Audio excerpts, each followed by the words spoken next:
I said this in a previous video, but this game is a little bit of a bummer. When I said that, I was only halfway through the game at the time, and I got to the end and there was a lot more I ended up not liking. I don't want to be holistically negative in my videos. The goal is to talk, about all the good parts of gaming. Chinatown Detective Agency seems like a product of ambition. As I continued to play towards the end, it was very easy to see that General Interactive wanted so much more, but I'm sure they had deadlines and budgets. As far as I can tell, there are missing mechanics in the game, and I'm sure they wanted to implement them. Even mechanics that seemed like they were going to go somewhere, and then they just don't. I knew they had more information about the development of the game in some blog posts before writing the script, so I went to check out and get some footage, and the website expired? Alright, let's forget about all that. What is good about Chinatown Detective Agency? Well, the game's upfront about how you play. You need to gather knowledge yourself to progress. Originally, I thought this meant that the game wasn't designed to hold my hand, which is true, but it's not unique to this game. That's not its only thing, of course. You have a web button. Maybe it's like Hypnospace and it has its own internet within the game. Well, no, it opens your web browser and you have to search for things to solve those crazy point-and-click puzzles, and you know what? It's really fun to research answers yourself given the context of the game. When it works.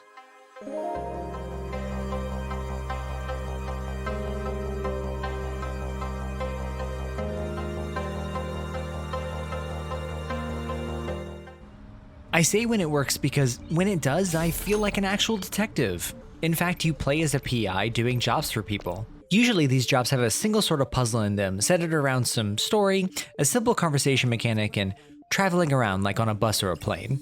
Nothing crazy in depth, but enough to give it identity.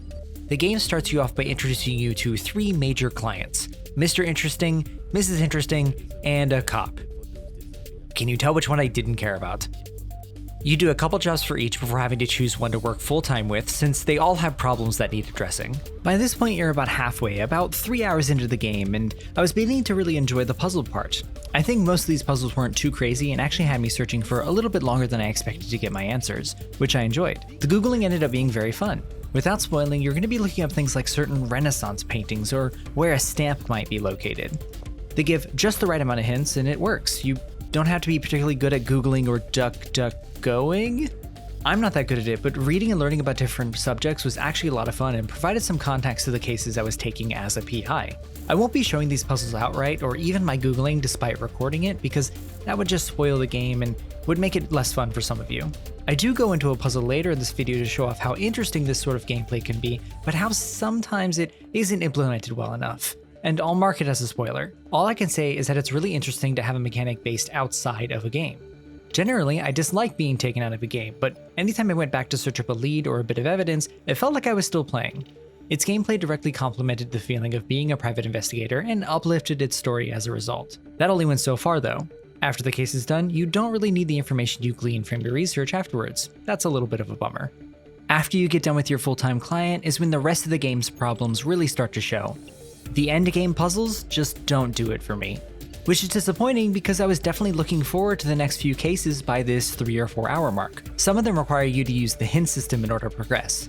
It's not a hint system if it's required to finish the game. One puzzle in particular is completely unbeatable without a walkthrough. It's missing information like they just never finished it. Not to mention the annoying amount of bugs. None of them game breaking, but they did hurt immersion and storytelling.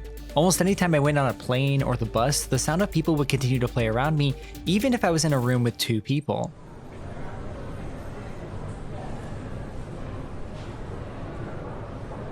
This is near the end of the game during a super serious moment, and yet it feels like I'm at an amusement park inside this abandoned house. I can't seem to sit in chairs properly, this text will repeat itself during the credits, and the voice acting just stops midway through the game too. However, this might be intentional or a budget issue. All this happened during the latter half of my game. Again, not game breaking, just immersion breaking. A puzzle reared its ugly head before this though. I will be spoiling this puzzle in particular to make a point as to why this sort of gameplay is fun and engaging, but I think it needed some more time in the oven. So you can skip to the outro if you'd like to play the game yourself, which despite everything I said, I still recommend. I'll try to be quick. Okay, so at some point you have to grab some wine to lube up a guy into talking, but he's picky. He likes red wine, something expensive and tastes good, something from Burgundy. I go check out the wine store, and in my research I found 3 potential bottles that might fit the bill. all red and all from Burgundy, but I was having trouble choosing which is the best one. Well, the game taught me to look up information on my own, right? So I called my sommelier friend who's been in the business for over 30 years. I gave him the list of wines and he knew all of them. He suggested this one, and would you look at that, it's also the most expensive wine out of the three, which I know the man prefers. I thanked my friend, feeling like an actual detective. Problem solved. Then I failed the mission and had to start over. Somehow we got the wrong bottle twice. Both his first and second recommendations were not the bottle this man was looking for. Turns out the cheapest bottle out of the three was actually the correct answer.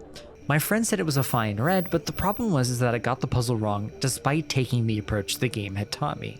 This mechanic of looking up information outside of the game doesn't seem to work with every kind of puzzle Chinatown Detective Agency presents, because this isn't the only example.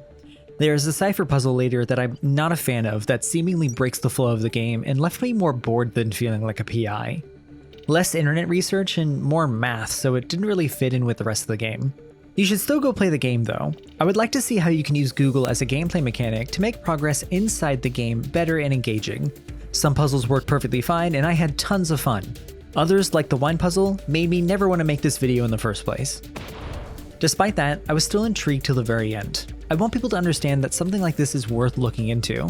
I'd rather make a video on something new, but not fully developed, because that means there's more to explore there and I can see the sort of gameplay becoming something special.